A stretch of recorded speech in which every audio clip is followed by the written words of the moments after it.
Karl Moritz knows what he likes in a garden tractor. He's a big fan of green and yellow machines. John Deere garden tractors, I think, are the best. I know some people will dispute that, but I think John Deere's are the best, the way they're designed and how the attachments fit on and that sort of thing. One standout of Karl's collection is this 1971 John Deere 112. The first 112 came out in 1966, right on the heels of the successful 110. The 112 had the same sleek styling, but with a larger engine and a wider deck.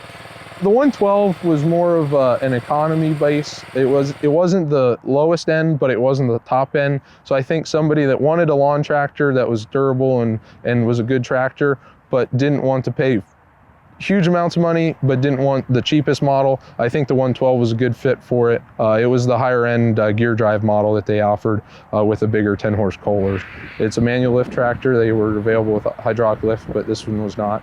My dad purchased this tractor off eBay in 2002. He actually went and picked it up from the guy and came and picked me up from kindergarten with this tractor on the back of the truck. So I remember as a kindergartner coming out and just expecting my dad, and it was my dad in this tractor. So that was kind of cool. In 1968, the 112 had a big change in style as the round rear fenders of the early years were replaced with a square fender deck like you see on Karl's model. Karl and his dad have bought and sold this tractor 5 different times, but it looks like this time the tractor is going to stick in their collection. That's probably a good thing given all the optional extras Karl has installed, like the level lift fence row mower. The fence row mower I got in North Carolina. We found it on Craigslist and went down and picked it up, me and my dad. And it's made by Bachtold, and there's not much literature on it. There's very few photos of it in literature. John Deere matched equipment books don't show it because I guess they didn't offer them through John Deere financing. However, they did offer them, like, it is factory, and they called it a level lift mower because when you lifted it up, it stayed level with the ground, so it gave an even cut. But it was made to mow long fence rows and things like that. The hour meter and heavy-duty air cleaner were a couple of additional options that owners could add to their 112. And don't forget that sunshade, another extra that could help riders beat the heat. The canopy, it was a factory accessory. It was made by Snowco, and it was an accessory we got from another collector, actually. And I kind of wanted it for this tractor specifically because of all the other accessories on it. They're not too common, so I enjoyed that, finding it and putting it on. And there's actually 2 different variances. This is the 2-legged John Deere one on it. Some of the earlier ones had the 4-legged Deere on it. So the tractor being a 1971 technically should have a correct for 2-legged Deere. And what cool ride would be complete without a radio to keep you entertained while working? The radio, I believe, is a Bendix radio, and it is only an AM radio. It does work. I have listened to it some. You don't get a whole lot of stations out of it, but that was also an accessory if you wanted it.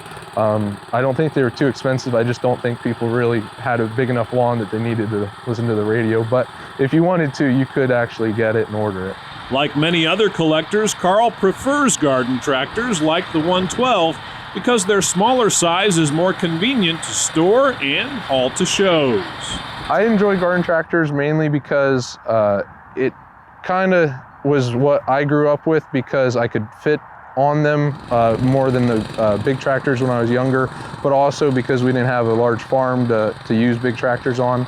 I had room for garden tractors for the couple that we had, and we got to be able to haul them to shows and enjoy them at the house as well as, at the shows.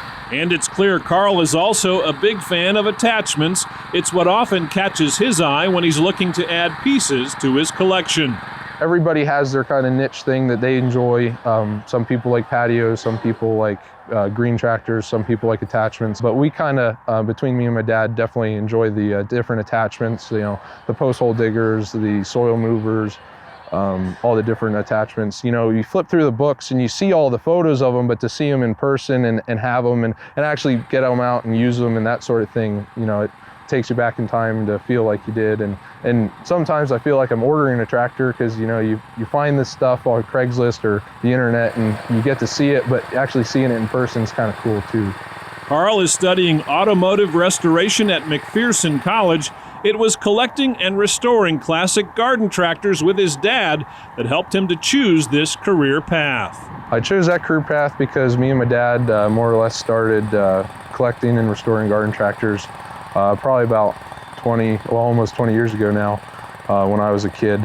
He got laid off from my job and decided that he wanted to collect a garden tractor, and my mom thought he was nuts, but he kept going and buying more and more, and it's kind of turned into my hobby, and I enjoy it, and from that I stemmed a enjoyable career path possibly through restoring necessarily tractors, but cars as well. Karl knows he's a little younger than your typical collector, but it just goes to show that people of all ages can catch classic tractor fever.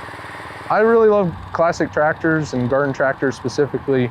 I just think that it's something different. Not everybody does it. It's kind of my thing. And I mean, I had people in preschool that I hadn't seen till high school, and they always remember me as the garden tractor guy. So I think it's just kind of my thing, and I just enjoy getting them out, using them, and having fun with them, and spending time with my dad and restoring them with him, and finding new things, and that's what I enjoy too.